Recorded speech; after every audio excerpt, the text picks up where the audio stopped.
Olá, este vídeo já vai começar. Sente-se confortavelmente para ter o melhor aproveitamento e aprendizagem desta lei e assista até o final.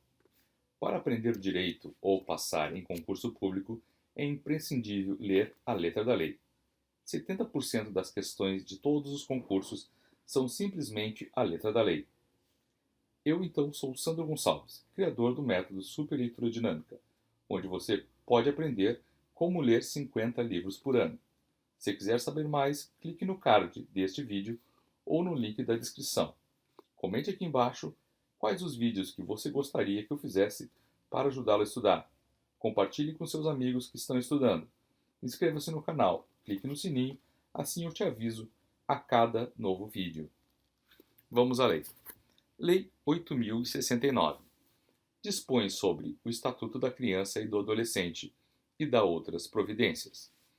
O Presidente da República faço saber que o Congresso Nacional decreta e eu sanciono a seguinte lei. Título 1. Disposições preliminares. Artigo 1º. Esta lei dispõe sobre a proteção integral à criança e ao adolescente. Artigo 2º. Considera-se criança, para efeitos desta lei, a pessoa até 12 anos de idade incompletos e adolescente aquela entre 12 e 18 anos de idade. Parágrafo único. Nos casos expressos em lei, aplica-se excepcionalmente este Estatuto às pessoas entre 18 e 21 anos de idade. Artigo 3º. A criança e o adolescente gozam de todos os direitos fundamentais inerentes à pessoa humana, sem prejuízo da proteção integral de que trata esta lei, assegurando-se-lhes por lei e por outros meios todas as oportunidades e facilidades a fim de lhes facultar o desenvolvimento físico, mental, moral, espiritual e social em condições de liberdade e dignidade. Parágrafo único. Os direitos enunciados nesta lei aplicam-se a todas as crianças e adolescentes, sem discriminação de nascimento, situação familiar, idade, sexo, raça, etnia ou cor, religião ou crença, deficiência, condição pessoal, desenvolvimento e aprendizagem, condição econômica, ambiente social, região e local de moradia ou outra condição que diferencie as pessoas, as famílias ou a comunidade em que vivem. Artigo 4º. É dever da família, da comunidade, da sociedade em geral e do poder público assegurar com absoluta prioridade a efetivação dos direitos referentes à vida, à saúde, à alimentação, à educação, ao esporte, ao lazer, à profissionalização, à cultura, à dignidade, ao respeito, à liberdade e à convivência familiar e comunitária. Parágrafo único. A garantia de prioridade compreende: a linha A. Primazia de receber proteção e socorro, em quaisquer circunstâncias. A linha B. Precedência de atendimento nos serviços públicos ou de relevância pública. A linha C. Preferência na formulação e na execução das políticas sociais públicas. A linha D. Destinação privilegiada de recursos públicos nas áreas relacionadas com a proteção à infância e à juventude. Artigo 5º. Nenhuma criança ou adolescente será objeto de qualquer forma de negligência, discriminação, exploração, violência, crueldade e opressão, punido na forma da lei, qualquer atentado por ação ou omissão aos seus direitos fundamentais. Artigo 6º. Na interpretação desta lei, levar-se-ão em conta os fins sociais a que ela se dirige, as exigências do bem comum, os direitos e deveres individuais e coletivos e a condição peculiar da criança e do adolescente, como pessoas em desenvolvimento. Título 2. Dos Direitos Fundamentais. Capítulo 1. Do Direito à Vida e à Saúde. Artigo 7º. A criança e o adolescente têm direito à proteção à vida e à saúde mediante a efetivação de políticas sociais públicas que permitam o nascimento e o desenvolvimento sadio e harmonioso, em condições dignas de existência. Artigo 8º. É assegurado a todas as mulheres o acesso aos programas e às políticas de saúde da mulher e de planejamento reprodutivo e às gestantes nutrição adequada, atenção humanizada à gravidez, ao parto e ao puerpério e atendimento pré-natal, perinatal e pós-natal, integral no âmbito do Sistema Único de Saúde. Parágrafo 1º. O atendimento pré-natal será realizado por profissionais da atenção primária. Parágrafo 2º. Os profissionais de saúde de referência da gestante garantirão sua vinculação no último trimestre da gestão ao estabelecimento em que será realizado o parto, garantindo o direito de opção da mulher. Parágrafo 3º. Os serviços de saúde onde o parto for realizado assegurarão às mulheres e aos seus filhos recém-nascidos auto-hospitalar responsável e contrarreferência na atenção primária, bem como o acesso a outros serviços e a grupos de apoio à amamentação. Parágrafo 4º. Incumbe ao poder público proporcionar assistência psicológica à gestante, à mãe, no período pré e pós-natal, inclusive como forma de prevenir ou minorar as consequências do estado puerperal. Parágrafo 5º. A assistência referida no parágrafo 4º deste artigo deverá ser prestada também às gestantes e mães que manifestem interesse em entregar seus filhos para adoção, bem como às gestantes e mães que se encontrem em situação de privação de liberdade. Parágrafo 6º. A gestante e a parturiente têm direito a um acompanhante de sua preferência durante o período pré-natal do trabalho, de parto e do pós-parto imediato. Parágrafo 7º. A gestante deverá receber orientação sobre aleitamento materno, alimentação complementar saudável, crescimento e desenvolvimento infantil, bem como sobre formas de favorecer a criação de vínculos afetivos e de estimular o desenvolvimento integral da criança. Parágrafo 8º. A gestante tem direito a acompanhamento saudável durante toda a gestação e a parto natural cuidadoso, estabelecendo-se a aplicação de cesariana e outras intervenções cirúrgicas por motivos médicos. Parágrafo 9º. A atenção primária à saúde fará a busca ativa da gestante que não iniciar ou que abandonar as consultas de pré-natal, bem como da puerpera que não comparecer às consultas pós-parto. Parágrafo 10º.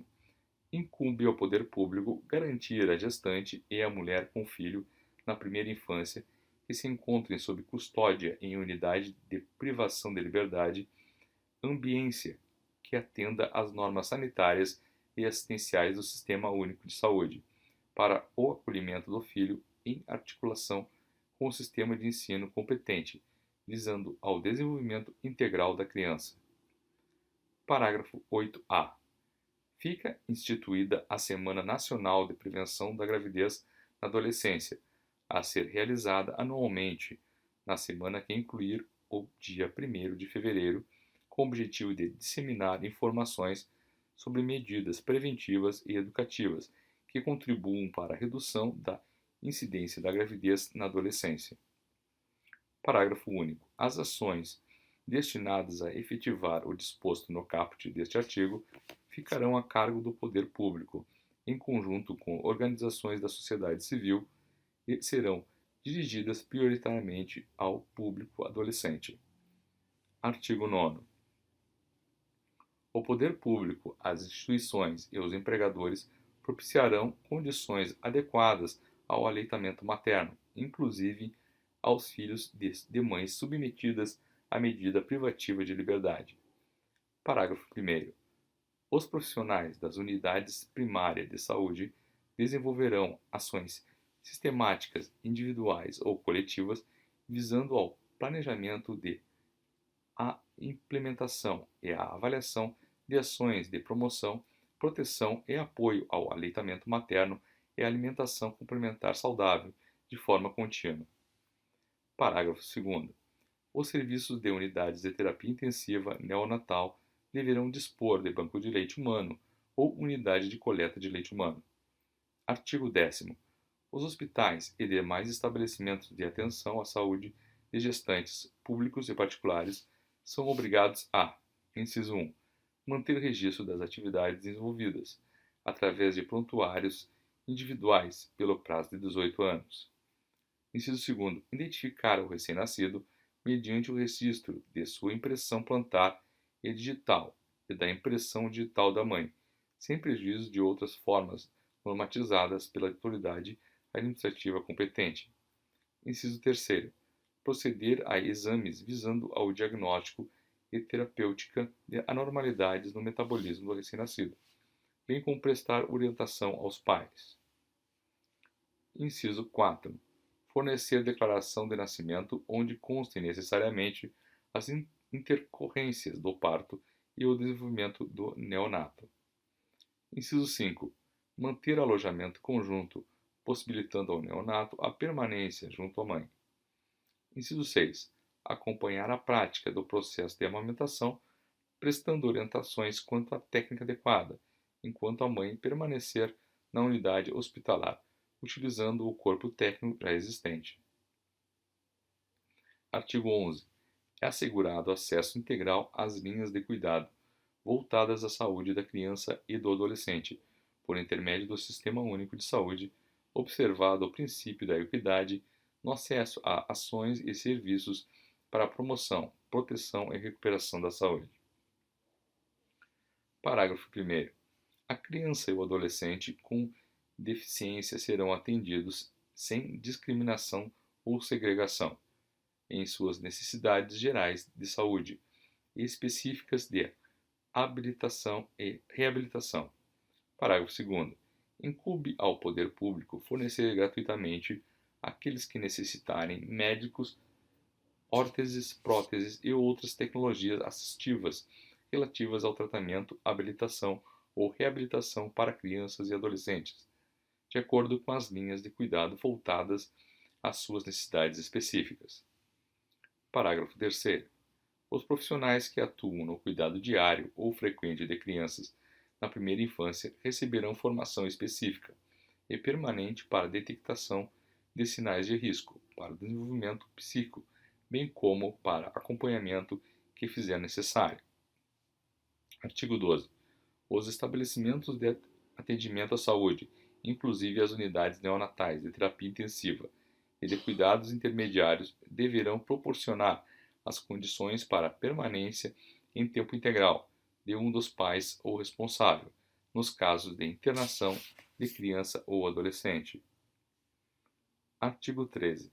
Os casos de suspeita ou confirmação de castigo físico, de tratamento cruel ou degradante e de maus tratos contra criança ou adolescente serão obrigatoriamente comunicados ao Conselho Tutelar da respectiva localidade, sem prejuízo de outras providências legais.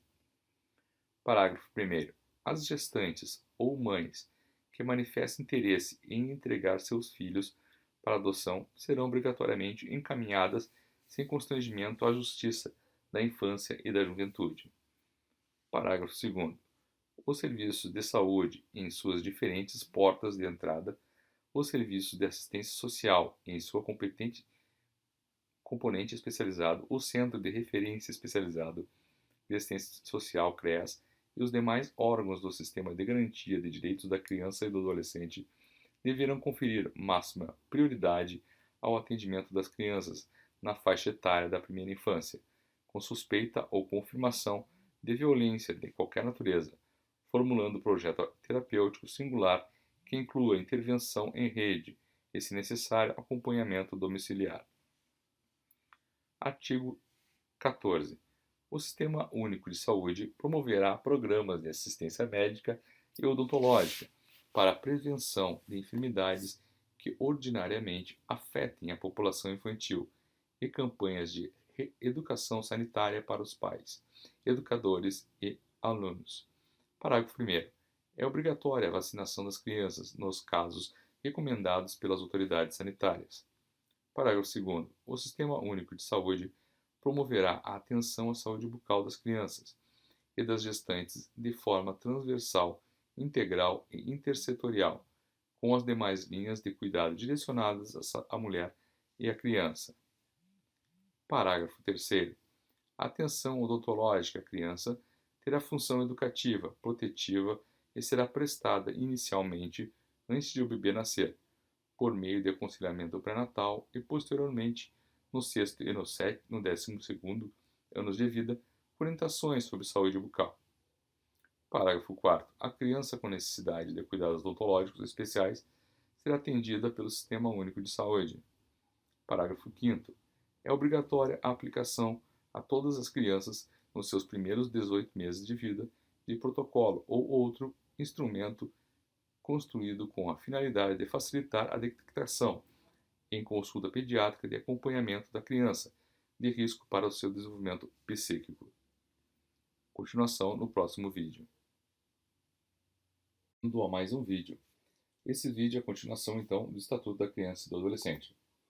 Esse vídeo já vai começar. Peço 1 minuto só da sua atenção. Sente-se confortavelmente para ter o melhor aproveitamento e aprendizagem desta lei e assista até o final. Para aprender direito ou passar em concurso público, é imprescindível ler a letra da lei. 70% das questões de concurso são simplesmente a letra da lei. Eu sou Sandro Gonçalves, criador do método de superleitura dinâmica, onde você pode aprender como ler 50 livros por ano.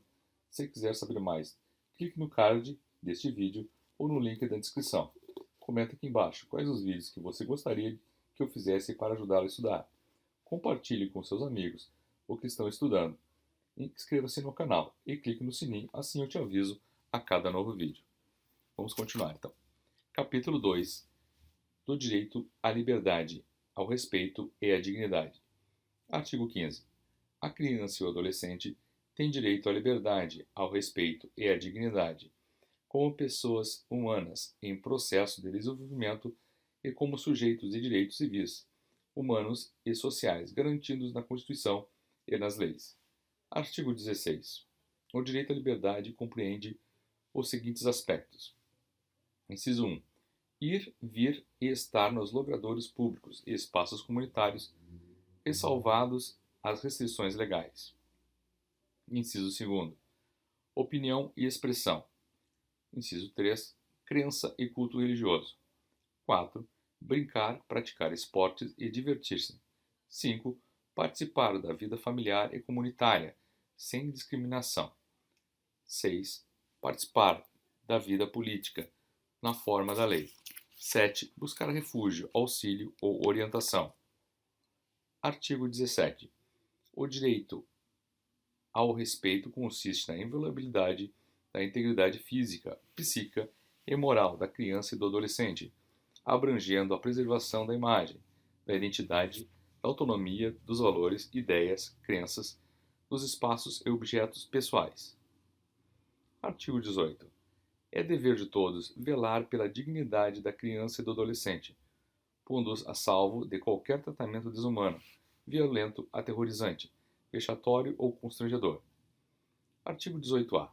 A criança e o adolescente têm o direito de ser educados e cuidados sem o uso de castigo físico ou de tratamento cruel ou degradante, como formas de correção, disciplina, educação ou qualquer outro pretexto pelos integrantes da família ampliada, pelos responsáveis, pelos agentes públicos, executores de medidas socioeducativas ou por qualquer pessoa encarregada de cuidar deles, tratá-los, educá-los ou protegê-los. Parágrafo único. Para os fins desta lei, considera-se: inciso 1. Castigo físico. Ação de natureza disciplinar ou punitiva, aplicada com o uso da força física sobre a criança ou adolescente que resulte em: a linha A, sofrimento físico ou, a linha B, lesão. Inciso 2. Tratamento cruel ou degradante, conduta ou forma cruel de tratamento em relação à criança ou ao adolescente que, a linha A, humilhe ou B, ameace gravemente ou C, ridicularize. Artigo 18b. Os pais ou os integrantes da família ampliada, os responsáveis, os agentes públicos executores de medidas socioeducativas ou qualquer pessoa encarregada de cuidar de crianças e de adolescente, tratá-los, educá-los ou protegê-los que utilizarem castigo físico ou tratamento cruel ou degradante como formas de correção, disciplina, educação ou qualquer outro pretexto estarão sujeitos, sem prejuízo de outras sanções cabíveis, às seguintes medidas, que serão aplicadas de acordo com a gravidade do caso. Inciso 2º. Encaminhamento a programa oficial ou comunitário de proteção à família. Inciso 2º. Encaminhamento a tratamento psicológico ou psiquiátrico. Inciso 3º. Encaminhamento a cursos ou programas de orientação. Inciso 4º. Obrigação de encaminhar a criança a tratamento especializado. Inciso 5. Advertência. Parágrafo único. As medidas previstas neste artigo serão aplicadas pelo Conselho Tutelar sem prejuízo de outras providências legais. Capítulo 3. Do direito à convivência familiar e comunitária. Seção 1. Disposições gerais. Artigo 19. É direito da criança e do adolescente ser criado e educado no seio de sua família e, excepcionalmente, em família substituta, assegurada a convivência familiar e comunitária, em ambiente que garanta seu desenvolvimento integral. Parágrafo 1º. Toda criança ou adolescente que estiver inserido em programa de acolhimento familiar ou institucional terá sua situação reavaliada, no máximo a cada 3 meses, devendo a autoridade judiciária competente, com base em relatório elaborado por equipe interprofissional ou multidisciplinar, decidir de forma fundamentada pela possibilidade de reintegração familiar ou pela colocação em família substituta, em quaisquer das modalidades previstas no artigo 28 desta lei. Parágrafo 2º. A permanência da criança e do adolescente em programas de acolhimento institucional não se prolongará por mais de 18 meses, salvo comprovada a necessidade de que atenda ao seu superior interesse, devidamente fundamentada pela autoridade judiciária. Parágrafo 3º. A manutenção ou reintegração de criança ou adolescente à sua família terá preferência em relação a qualquer outra providência, caso em que será esta incluída em serviços e programas de proteção, apoio e promoção, nos termos do parágrafo 1º do artigo 23, dos incisos 1 e 4 do caput do artigo 101 e dos incisos 1 a 4 do caput do artigo 129 desta lei. Parágrafo 4º. Será garantida a convivência da criança e do adolescente com a mãe ou o pai privado de liberdade, por meio de visitas periódicas promovidas pelo responsável ou, nas hipóteses de acolhimento institucional, pela entidade responsável, independentemente de autorização judicial. Parágrafo 5º. Será garantida a convivência integral da criança com a mãe adolescente que estiver em acolhimento institucional. Parágrafo 6º. A mãe adolescente será assistida por equipe especializada multidisciplinar. Artigo 19-A. A gestante ou mãe que manifeste interesse em entregar seu filho para adoção, antes ou logo após o nascimento, será encaminhada à Justiça da Infância e da Juventude. Parágrafo 1º. A gestante ou mãe será ouvida pela equipe interprofissional da Justiça da Infância e da Juventude, que apresentará relatório à autoridade judiciária, considerando inclusive os eventuais efeitos do estado gestacional e puerperal. Parágrafo 2º. De posse do relatório, a autoridade judiciária poderá determinar o encaminhamento da gestante ou mãe, mediante sua expressa concordância, à rede pública de saúde e assistência social para atendimento especializado. Parágrafo 3º. A busca da família extensa, conforme definida nos termos do parágrafo único do artigo 25 desta lei, respeitará o prazo máximo de 90 dias, prorrogável por igual período. Parágrafo 4º. Na hipótese de não haver a indicação do genitor e de não existir outro representante da família extensa apto a receber a guarda, a autoridade judiciária competente deverá decretar a extinção do poder familiar e determinar a colocação da criança sob guarda provisória de quem estiver habilitado e adotá-la ou de entidade que desenvolva programa de acolhimento familiar ou institucional. Parágrafo 5º. Após o nascimento da criança, a vontade da mãe ou de ambos os genitores, se houver pai registral ou pai indicado, deve ser manifestada na audiência, a que se refere o parágrafo 1º do artigo 166 desta lei, garantindo o sigilo sobre a entrega. Parágrafo 6º. Na hipótese de não comparecerem à audiência nem o genitor, nem representantes da família extensa, para confirmar a intenção de exercer o poder familiar ou a guarda, a autoridade judiciária suspenderá o poder familiar da mãe e a criança será colocada sob a guarda provisória de quem esteja habilitado a adotá-la. Parágrafo 7º. Os detentores da guarda possuem o prazo de 15 dias para propor a ação de adoção, contado do dia seguinte à data do término do estágio de convivência. Parágrafo 8º. Na hipótese de desistência pelos genitores, manifestada em audiência ou perante a equipe interprofissional, da entrega da criança após o nascimento, a criança será mantida com os genitores e será determinado pela Justiça da Infância e da Juventude o acompanhamento familiar pelo prazo de 180 dias. Parágrafo 9º. É garantido à mãe o direito ao sigilo sobre o nascimento, respeitado o disposto no artigo 48 desta lei. Parágrafo 10º. Serão cadastrados para adoção recém-nascidos e crianças acolhidas não procuradas por suas famílias no prazo de 30 dias, contado a partir do dia do acolhimento. Artigo 19b. A criança e o adolescente em programa de acolhimento institucional ou familiar poderão participar de programa de apadrinhamento. Parágrafo 1º. O apadrinhamento consiste em estabelecer e proporcionar à criança e ao adolescente vínculos externos à instituição, para fins de convivência familiar e comunitária e colaboração com o seu desenvolvimento nos aspectos social, moral, físico, cognitivo, educacional e financeiro. Parágrafo 2º.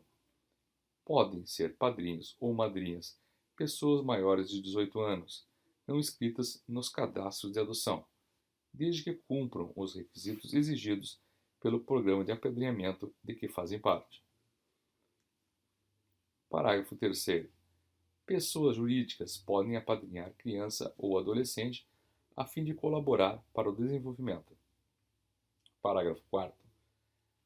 O perfil da criança ou do adolescente a ser apadrinhado será definido no âmbito de cada programa de apadrinhamento, com prioridade para crianças ou adolescentes, com remota possibilidade de reinserção familiar ou colocação em família adotiva. Parágrafo 5º. Os programas ou serviços de apadrinhamento apoiados pela Justiça da Infância e da Juventude poderão ser executados por órgãos públicos ou por organizações da sociedade civil. Parágrafo 6º. Se ocorrer violação das regras de apadrinhamento, os responsáveis pelo programa e pelos serviços de acolhimento deverão imediatamente notificar a autoridade judiciária competente. Artigo 20. Os filhos havidos ou não da relação de casamento ou por adoção terão os mesmos direitos e qualificações, proibidas quaisquer designações discriminatórias relativas à filiação. Artigo 21. O poder familiar será exercido em igualdade de condições pelo pai e pela mãe, na forma do que dispuser a legislação civil, assegurado a qualquer deles o direito de, em caso de discórdia, recorrer à autoridade judiciária competente para a solução da divergência. Artigo 22. Os pais incumbem o dever de sustento, guarda e educação dos filhos menores, cabendo-lhes ainda o interesse destes, a obrigação de cumprir e fazer cumprir as determinações judiciais. Parágrafo único. A mãe, o pai e os responsáveis têm direitos iguais e deveres e responsabilidades compartilhados no cuidado e na educação da criança, devendo ser resguardado o direito de transmissão familiar de suas crenças e culturas, assegurados os direitos da criança estabelecidos nesta lei. Artigo 23. A falta ou a carência de recursos materiais não constitui um motivo suficiente para a perda ou suspensão do poder familiar. Parágrafo 1º. Não existindo outro motivo que por si só autorize a decretação da medida, a criança ou adolescente será mantido em sua família de origem, a qual deverá obrigatoriamente ser incluída em serviços e programas oficiais de proteção, apoio e promoção. Parágrafo 2º. A condenação criminal do pai ou da mãe não implicará a destituição do poder familiar, exceto na hipótese de condenação por crime doloso, sujeito à pena de reclusão, contra outrem, igualmente titular do mesmo poder familiar ou contra filho, filha ou outro descendente. Artigo 24. A perda e a suspensão do poder familiar serão decretadas judicialmente em procedimento contraditório nos casos previstos na legislação civil, bem como na hipótese de descumprimento injustificado dos deveres e obrigações a que alude o artigo 22. Seção 2 da família natural. Artigo 25. Entende-se por família natural a comunidade formada pelos pais ou por qualquer deles e seus descendentes. Parágrafo único. Entende-se por família extensa ou ampliada aquela que se estende para além da unidade pais e filhos ou da unidade do casal, formada por parentes próximos com os quais a criança ou adolescente convive e mantém vínculos de afinidade e afetividade. Artigo 26. Os filhos havidos fora do casamento poderão ser reconhecidos pelos pais, conjunta ou separadamente, no próprio termo de nascimento, por testamento, mediante escritura ou outro documento público, qualquer que seja a origem da filiação. Parágrafo único. O reconhecimento pode preceder o nascimento do filho ou suceder-lhe ao falecimento, se deixar descendentes. Artigo 27. O reconhecimento do estado de filiação é direito personalíssimo, indisponível e imprescritível, podendo ser exercitado contra os pais ou seus herdeiros, sem qualquer restrição, observado o segredo de justiça. Damos continuação no próximo vídeo.